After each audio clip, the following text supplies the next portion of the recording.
Byte করো। কেন বলছিলে এক ক্লাস গাইস তোমাদের সব কোথায় আছো? সারপ্রাইজ। কোথায় আছো? সারপ্রাইজ। সবাই তো ভাবে কাছে আমরা দীঘায় যাই, দীঘা নয় পুরী।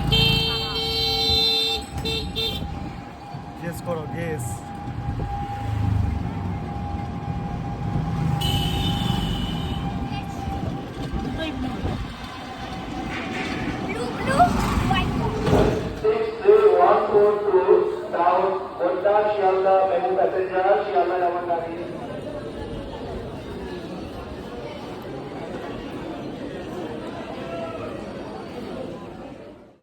সাথে একটা জিনিস শেয়ার করতে চাই, সেটা হচ্ছে কিছুদিন আগে আমাদের মানে 30 তারিখে দার্জিলিং যাওয়ার ট্রেন ছিল।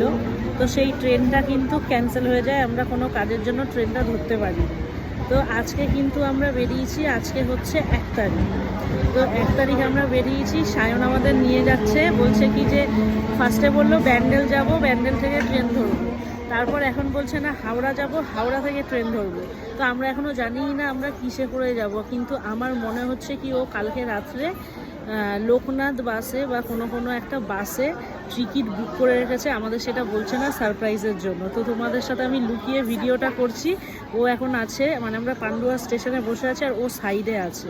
তো এখন লোকাল ট্রেন ধরে দেখি ব্যান্ডেল যাব কি হাওড়া যাব কি হচ্ছে, তোমরাও ভিডিওটা দেখো। কি ব্যান্ডেল কি বাস। আশা করি তোমরা নিশ্চয়ই ব্যাপারটা সব বুঝেই গেছো। তো এইটা কিন্তু গরমের ছুটিতে যাওয়ার আমাদের ট্যুরটা ছিল। আর দেখলে তো একদম নিজের এলাকার মানে নিজের জায়গার স্টেশন থেকেই কিন্তু খাওয়া দাওয়া শুরু হয়ে গেল। মানে আমরা কোথাও যাবো আর সেখানে খাওয়া দাওয়া থাকবে না। আর দেখো চা খেতে খেতে কিন্তু চলে এসছে ট্রেনটা।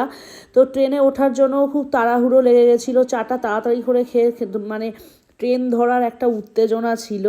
দিয়ে দেখো ট্রেন কিন্তু তারপর বললাম যে তোমাদের এই ট্রেনটা কিন্তু আমাদের ট্রেন ছিল না, অন্য ট্রেন ছিল। আমি ভাবছিলাম কি আমাদেরই ট্রেন হয়তো ঢুকে গেছে।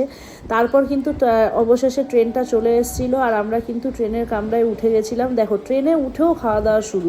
মানে আমি তো খেতে ভালোই বাসি, কিন্তু এই যে আমার মহান ব্যক্তি এ কিন্তু ট্রেনের কথা আছে বল মানে তারা আমাদের সারপ্রাইজ দিয়েছে যে আমরা আগে থেকে বলছি যে ট্রেনে করে যাবো, বাথরুমে করে। হ্যাঁ বা ট্রেনে করে, কিন্তু পাপা একবার শিওর বলে দিল না বাসে করেই যাবো। সারপ্রাইজটা খারাপ পড়ে গেল। আমার বলছে টিকিট এমনিও নেই ভালো গুলো শুনলে তো কি বলছে। আর তারপর কিন্তু ট্রেনের মধ্যে ও পাঁপড় ভাজা খাওয়ার জন্য বায়না করছিল, পাঁপড় ভাজা কিনে দিয়েছিলাম। আসলে পাঁপড় ভাজা খাওয়ার থেকেও বেশি হচ্ছে বদমাইশি করা। প্রত্যেকটা আঙুলের মধ্যে একটা রিং পাঁপড়গুলো ঢুকিয়ে নিয়েছে আর তারপর আমাদেরকে ওরকম ভূতের মতন করে ভয় দেখাচ্ছে। আর দেন আমরা চলে গেছি কিন্তু হাওড়াতে নেমে আবার হাওড়ার থেকে বাস ধরে এক্সপ্ল্যানেটে। আর যখন এক্সপ্ল্যানেটের দিকে যাচ্ছিলাম তখন তো সব কিছু বুঝেই গেছি, আর সায়নও ভালো করেই বুঝে গেছিলো কি আমরা সব বুঝে গেছিলো। তো দেখলে তো গেসটা আমার ঠিকঠাকই হয়েছিল, কেন কি আমি হালকা আন্দাজা করতে পেরেছিলাম। আর বাসটা কিন্তু অনেক বেটার ছিল, অনেক সুন্দর ছিল। জীবনের প্রথম অভিজ্ঞতা ছিল এই লোকনাথ বাসে করে ট্রাভেল করা। বাস কিন্তু অনেকই সুন্দর ছিল, যেটা দেখে কিন্তু আমার পুরো মন খুশি হয়ে গেছিলো। আসলে মেন ব্যাপার হচ্ছে দেখো ঘুরতে যাওয়ার জন্য আমাদের ট্রেনের টিকিট তো পুরো রিজার্ভেশন করে বুকিং করা ছিল, কিন্তু যেতে পারিনি। তো এখন আর কি করা যাবে, সেই জন্যই তো আমরা আবার বাসে করে ডবল খরচা করে গেছি। কিছু করার নেই, কাজ চলে আসলে আগে প্রায়োরিটি কাজকে দিতে হবে, দেন তারপর ঘুরতে যাওয়া। আর এখানে বাসে করে যাওয়ার অভিজ্ঞতাটাও কীরকম ছিল সব কিছুই তোমাদের সাথে শেয়ার করলাম। আর ছেলে এত এক্সাইটেড ছিল, মানে দুষ্টুমিগুলো ভালোও লাগছিল। ওর বয়সে হয়তো আমরাও যদি এইরকম সময়ে থাকতাম আমরাও এরকমই করতাম। তো এত বদমাশি করছিল, এত মজা করছিল, মানে বদমাশিগুলো মজা করার মতনই ছিল। বাসে কয়েকটা ফরেনার উঠেছিল, তো বলছিল কি আমেরিকা আন্টার্কটিকা থেকে এই মানুষগুলো কোথায় আসলো। ওর একটা কথা শুনলে ভীষণ হাসি পায়। তোমাদেরও কার আমার ছেলের কথা শুনে হাসি পায় অবশ্যই কমেন্ট বক্সে জানিও।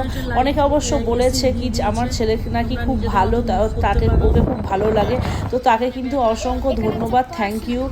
আর এই দেখো কি করছে, প্রত্যেকটা জিনিস খুঁটে দেখছিল। আর সাইড দিয়ে যেই নর্মাল বাসগুলো যাচ্ছিল সেই বাসগুলোকে বলছিল এ বাবা কি বাজে, এই বাসটা করে শিলিগুড়িকে শেওড়াফুলি বলছিল, যদি শেওড়াফুলি যায় কি বলবো। তারপর কিন্তু এরকম করতে করতে আবার বরকে দেখো সব সময় ফোন নিয়ে কিন্তু একটা ব্যস্ততা ওর থেকেই যায়, এখনো থাকে।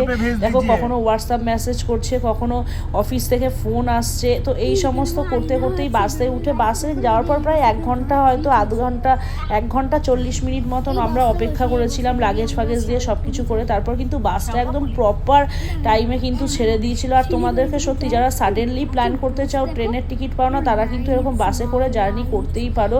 হ্যাঁ, তবে আমার একটা অভিজ্ঞতা খুব ভালো মানে খারাপ লেগেছিল, সেটা হচ্ছে টয়লেট করার একটুখানি সমস্যা ছিল। বাসগুলো আসলে যেই জায়গায় হোল্ড করে সেই জায়গার বাথরুম কিন্তু খুবই বাজে পরিস্থিতিতে থাকে, তো ওইগুলোকে একটু অ্যাডজাস্ট করতে হবে। ঘুরতে গেলে তো একটু অ্যাডজাস্ট করতেই হবে। তো এরকম করতে করতে কিন্তু বাস ছেড়ে দেয়। আর বাসে কিন্তু তারপর আমরা শুয়ে পড়ি। আর তিনজনের খুব একটা প্রবলেম হয়নি, কেন কি এসিগুলো অনেকগুলো এসি ছিল, সামনের দিকে 2টো এসি, পেছন দিকে 2টো এসি, মানে নিজের জায়গার ওগুলোকে মুভ করা যায়। আর মুভ করে কিন্তু অত আমাদের একদমই গরম লাগেনি, বরঞ্চ শীত লেগেছিল।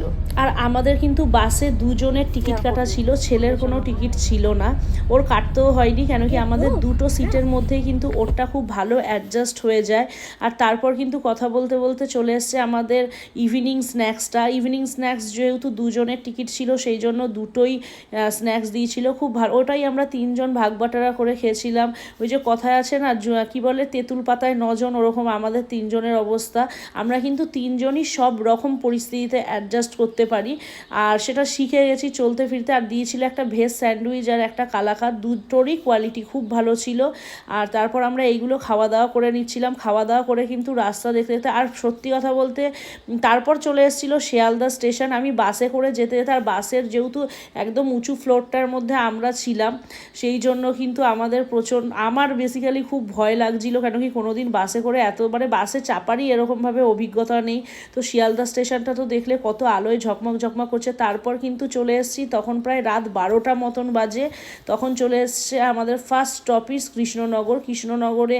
এই হোটেলটায় আমাদের দাঁড় করায়। এখানে দাঁড় করানোর সময় কিন্তু কেন জানি না আমাদের একটুখানি, কেন কি গরম ছিল প্রচণ্ড, তো প্রচণ্ড গরমে নেমে কিন্তু ভীষণ গরম লাগছিল, কিন্তু খেতে তো হবে। আর সবথেকে বড় কথা হচ্ছে আমার ছেলের একটু এইখানে সমস্যা হচ্ছিল, ওর শরীরটা খারাপ লাগছিল, পেটের গন্ডগোল হচ্ছিল। হবে না কেন তোমরাই বলো, ট্রেনে করে আস্তে আস্তে এরা যে সমস্ত খাবার দাবারগুলো খেয়েছে সেটা তো স্বাভাবিক না যে পেটের গন্ডগোল হবেই। তো যাই হোক, 2-3বার বাথরুমে নিয়ে যাওয়ার পর ছেলের অবস্থা একটুখানি ঠিকঠাক হয়। তারপর কিন্তু আমাদের খাবার দাবার চলে আসে। খাবার দাবার কোয়ালিটি একদমই ভালো ছিল নাই বলবো, কেন কি ডাল মনে হচ্ছিলো একদম গড়িয়ে চলে যাচ্ছে, কিন্তু ওটাই ভালো লাগছিলো। আর আমরা অনেক কিছু ওরা দিয়ে দিয়েছিলো যেরকম হোটেলে দেয়, সেগুলো কোনোটাই খাইনি, শুধুমাত্র খেয়েছি হচ্ছে ডাল দিয়েই ভাতটা খেয়েছি। গরম ছিল খাবারগুলো, তো নিজে খেয়ে নিয়েছি, বড় খেয়ে নিয়েছি। আর ছেলেকেও, ও তো একদম খেতে চাইছিল না, ওকে আমরা একটু জোর জবস্তি করে খাইয়ে দিয়েছি, কেন কি কখন আমরা নিজের ডেস্টিনেশনে পৌঁছাবো। আর দেখো এখানে আর একটা বাস খারাপ হয়ে গেছে, তাই বাসের যাত্রীরা কিন্তু বাসটাকে ঠেলছিল। তো ঠেলে কি এই বাসটাকে সরানো যাবে, আমি সেটাই ভাবছিলাম। তো যাই হোক, এই সমস্ত করার পরে কিন্তু সব কিছু কমপ্লিট হয়ে যাওয়ার পরে কিন্তু আমাদের বাসটা ছেড়ে দিয়েছে। আর সত্যি কথা বলতে জার্নিটা কিন্তু এখন ভয়েস দিতে দিতে আরও ফিল করতে পারছি কি সত্যি জীবনে এই রকম অভিজ্ঞতাগুলো কিন্তু অনেকটা সুন্দর মুহূর্ত, যেগুলো পরে বসে ভাবলে কিন্তু ভালো লাগে। এক্সপিরিয়েন্স অনেক ভালো ছিল। আর রাস্তায় এরা যারা দাঁড়িয়ে আছে, এদের একটা ঘটনা আছে, সেটা হচ্ছে এরা খেতে নেমেছিল আর এদের বাস কিন্তু এদেরকে ছেড়ে চলে গেছে। তোমরা হয়তো ভাববে আমি হাসছি, কিন্তু কি বলবো, হাসিও পাচ্ছে আবার খারাপও লাগছে। কি বাসে যারা উঠবে তাদেরই কি কোনো হুঁশ ছিল না, কি বাসওয়ালারই হুঁশ ছিল না? এই সমস্ত করে রাতের ঘুম দিয়ে দেখো এখন কিন্তু বুঝতেই পেরে গেছো যে আমরা কোন ডেস্টিনেশনে যাচ্ছি। তোমরা তো আগেই জেনে গেছো, আর এখন চা বাগান দেখে আরও কিন্তু শিওর হয়ে যাবে তোমরা। হ্যাঁ, আমরা কিন্তু কথা বলতে বলতে সকাল সকাল পৌঁছে গেলাম। তখন প্রায় 8টা সাড়ে 8টা মতন বাজে। চলে এসেছি বাগডোগরাতে। আর বাগডোগরা থেকে আমি আর ঘুমাইনি, কেন কি দৃশ্যটাই সারা জীবন ধানের ক্ষেত দেখে দেখে গেছি রাস্তা দিয়ে, এবার চা বাগানের ক্ষেত দেখতে দেখতে যাচ্ছি। দারুণ কিন্তু লাগছিল চা বাগানগুলো। আমার এইখান থেকেই উত্তেজনা টান শুরু হয়ে গেছিলো। সত্যি বাঙালির ফার্স্ট টাইম বাঙালি কেন, যে কোনো মানুষেরই ফার্স্ট টাইম কিন্তু দার্জিলিং কিন্তু অনেক বেটার লাগবে, অনেক ভালো লাগবে। আর তারপর চলে